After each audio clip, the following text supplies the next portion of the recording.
हुआ यूं कि एक राजा थे, बड़े निर्मोही थे, नास्तिक थे, भगवान में कोई विश्वास नहीं था, कोई दान दक्षिणा कुछ कुछ करना ही नहीं जीवन में, राजपाट का आनंद ले रहे थे। ठीक। तो एक दिन रथ पर आए, एक संत आए उनके सामने, संत रुके आकर के, संत को पता लगा इस तरह का राजा है, तो संत ने कहा राजा को कि मुझे आपसे दान चाहिए। तो राजा ने कहा कि ये मेरी नियति में नहीं है, मैं दान वान नहीं देता, ये फालतू के खर्चे में नहीं करता। तो संत ने कहा कि नहीं, मुझे तो आपसे दान चाहिए ही चाहिए, मेरी इच्छा है कि आपसे दान लूँ। तो राजा ने कहा कि भाई मैंने कहा ना कि मैं, मेरे पास कुछ फालतू है ही नहीं देने के लिए, इसलिए मैं कुछ देता नहीं हूँ, आप जाइए यहाँ से।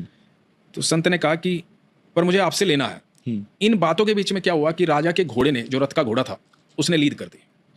तो संत ने राजा को कहा कि ये तो आपके किसी काम की नहीं है, तो आप यही उठा के दे दीजिए, पर मुझे आपके हाथ से लेना है कुछ ना कुछ। तो राजा ने कहा कि ये ऐसे तो पीछा छोड़ेगा नहीं, उठा के वो लीद अपने हाथ से दे दी कि जा, ले जा, खुश अब। तो संत ने कहा कि हाँ मैं खुश, और खुश होकर के उन्होंने कहा कि जा और बढ़े। अब संत तो आशीर्वाद ही देते हैं, तो संत तो चले गए। अगले दिन सुबह राजा बालकनी में बैठे अपने राजमहल की, और बड़ी बदबू आ रही। तो सामने देखा कि लीद का पहाड़ बना हुआ है। तो बुलाया अपने सैनिकों को, ये क्या है, हटाओ इसको। वो हटवाया गया, लेकिन वो फिर बन गया। बदबू फैलती जा रही है, समझ में नहीं आ रहा राजा के। तो राजा को ध्यान आया कि एक संत आया था, उसको घोड़े की लीद दी थी, और उसने कहा था कि और बढ़े, तो कहीं इस वजह से तो नहीं बढ़ रही है। तो राजा को जैसे ही ये ख्याल आया, राजा निकला महल से उस संत को ढूंढने के लिए। ढूंढते ढूंढते संत के पास पहुंचा, जाकर के बोला कि आप कोई साधारण व्यक्ति नहीं है, मुझसे गलती हो गई, मैं माफी चाहता हूँ, मेरे महल के बाहर इस तरह से घोड़े की लीद का पहाड़ बन गया है, मुझे क्षमा करें। तो संत ने कहा कि भाई वो तो आपके कर्म है, आप मुझे धन देते तो धन बढ़ता, आपने जो दिया, मेरा तो कर्तव्य बनता है कि मैं आपको आशीर्वाद दूं। तो मैंने आपको क्षमा करें, मुझसे गलती हो गई, अब मेरे अंदर वो सुधार आ जाएगा, आप निश्चिंत रहें, मतलब मैं बदल गया हूं, मैं समझ गया हूं आपके संदेश को, तो कुछ तो निवारण होगा इसका। तो संत ने कहा कि हाँ निवारण है, लेकिन मुझसे कोई प्रश्न नहीं पूछेगा जब तक निवारण ना हो जाए।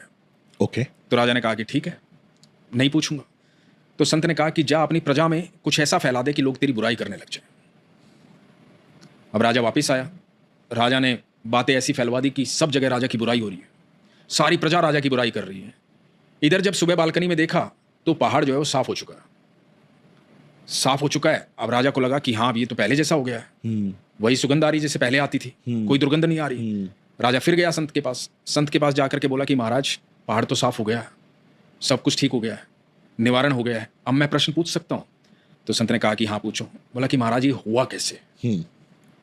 तो संत ने कहा कि जब लोग तुम्हारी बुराई कर रहे थे ना, तो तुम्हारे प्रारब्ध को काट रहे थे, तुम्हारे बुरे कर्मों के हिस्सेदार बन रहे थे, तो तुम्हारे सारे प्रारब्ध उन लोगों ने खत्म कर दिए, इसलिए ऐसा संभव हुआ। तो आज के बाद कभी कोई बुराई करे तो उनका धन्यवाद करना।